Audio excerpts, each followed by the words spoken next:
Hello, everyone. I've received some really good questions about standard deviation. And standard deviation is just a little tough. It's not necessarily natural for us to think in this way, but it's such a big part of the statistical calculations that we do. Really, if you think about statistics, why is statistics different from math? Well, in math, if two numbers are equal, they have to be precisely equal. 1.31 is not equal to 1.32 in math. But in statistics, they're generally considered equal. It's close enough. We know that every time you go to the same group and give them a survey or measure their weight or give them a test, a standardized test, the scores will vary a little because that's how life is. Life is messy. And so in statistics, we might say that, well, yeah, someone who weighed 160 pounds yesterday and weighs 165 pounds today, that's basically the same. They're basically equal because of this standard deviation, which we consider the natural variation. But here's the kicker. I mean, sometimes the standard deviation is pretty small and other times it's very large. And how do you know? How could we ever know whether that's a large or a small standard deviation? Here's my general rule, and I've typed it up on this little handout.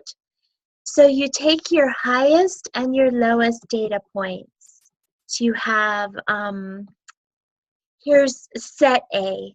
We've got data points from 93 to 100. So our range is 93 to 100, or we have a range of about 7. And then we divide that range by about 4. So 7 divided by 4 is just a little bit less than 2. And that would be a benchmark for us to think about the standard deviation. We would want the standard deviation to be around 2 or a little bit less if we were thinking of it as a small standard deviation. Look at set B. Now in set B, our range of scores go from 10 to 100. So that would be a range of 90. In that set, the standard deviation should be about 90 divided by 4, or maybe around 20. And so that gives you a sense of how I think about standard deviation. Here's the only thing that I would say. Sometimes you need to imagine, what if set A and set B came from the same standardized test, and students can score anywhere from 0 to 100. Well, then instead of thinking about it from 93 to 100 or thinking about it from 10 to 100, I would think about the whole range of possibilities. So this test, these students can score anywhere from 0 to 100. Take that 100-point range, divide by 4. So that's about 25. So standard deviation less than 25 is going to be a smaller standard deviation, and a standard deviation greater than 25 means there's a lot of variability in that data set, especially when you consider potentially where the points can go. Let's go back to my weight example. In weight, I suppose someone could weigh 0 pounds, and I suppose someone could weigh 2 million pounds, but that's stretching it too far. So say we're thinking about men, and we've got this idea that men from the age of 18 and up might weigh generally somewhere between 150 and 250, okay? So we've got that kind of range there. We'll find but most of our men in that range. And so then that's 100 pounds from 150 to 250.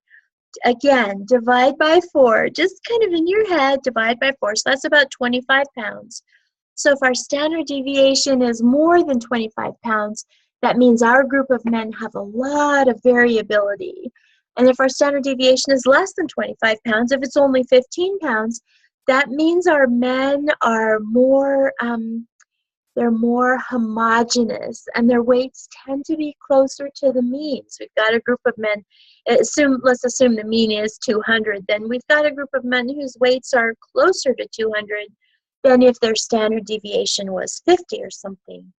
Here's where this comes from. It comes from the normal curve, because when we calculate a standard deviation, we just assume that we're looking at a normal distribution. And of course, distributions aren't perfectly normal in real life, but it's close enough. And so if you can see the main chunks of this normal curve, this very, very light blue in the middle, and then these two lighter blues to the outside, there are these other chunks in the tails, but only 2% of our population is going to land over here in the right tail, and only 2% of our population should land over here in the left tail. If you were to add up 13.59 plus 34.13 plus 34 again plus 13 again, you would get 95.44%. What we assume is 95% of the population fit into these 4 standard deviations. Do you see the means in the middle? Here's 1, 2 standard deviations below, 1, 2 standard deviations above. So we tend to think in this idea of mean plus 2 standard deviations or mean minus 2 standard deviations.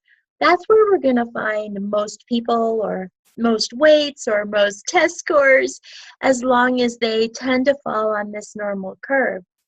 And that's where I get this idea of taking your range, like what you think you'll see most often, what 95% of your data points might look like, and dividing by 4. So then where does that crazy sum of squares come in? And this is not something that you really need to wrestle with. In every statistical package will calculate a standard deviation for you, and it's a waste of time to do it by hand. I know that field discusses the sums of squares because they are the groundwork. They form the groundwork of every other statistic that we'll work with, except for the non-parametric statistics. These are parametric statistics, and they are based on the standard deviation. So how is it done? Well, you find a mean, you subtract each point from that mean, then you square each of those subtracted numbers, you add the squares, you divide by the number of data points minus 1, and then you take the square root of that. And that is a standard deviation. And you can see why I always let SPSS do it for me. But let me give you a sample data set. So here is my data set. There's a 1, a 2, a 3, a 4, and a 5. I take my mean, which I get by adding these numbers. They add up to 15, and then I divide by 5 because there are 5 of them. So my mean is 3. Now I'm going to subtract each point from the mean. So 3 minus 1, 3 minus 2, 3 minus 3, 3 minus 4, and 3 minus 5. Now I'm going to take each of those answers and square them. So 2 squared, 1 squared, 0 squared, just 0. -1 squared, and here's kind of the key to standard deviation. This is a lot of the reason that we square. -1 squared becomes a +1, if you remember your rules about squares. And a -2 squared becomes a +4. Okay, so those are my answers. After squaring, I'm going to sum those up. They equal 10. Now I'm going to divide 10 divided by 5, because remember I had 5 data points. But for standard deviation, we do 5 minus 1.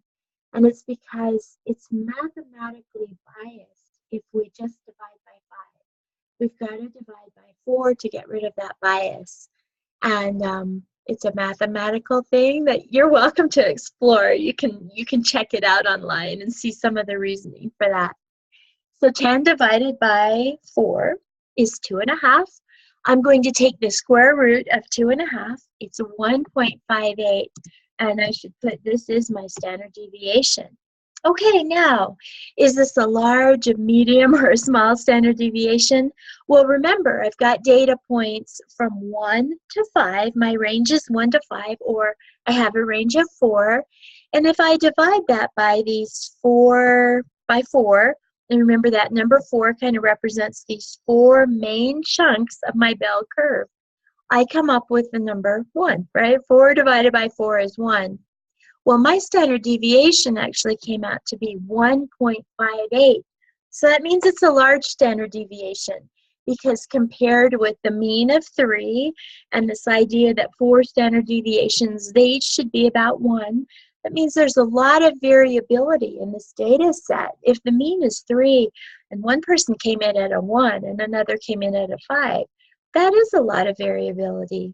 If my mean were 300 and someone came in at or let's say my mean were 303 and someone came in at 301, someone came in at 305, it would be a very different story, right? Because those numbers are much closer to the mean. Unless that was my entire range, then it would be very similar.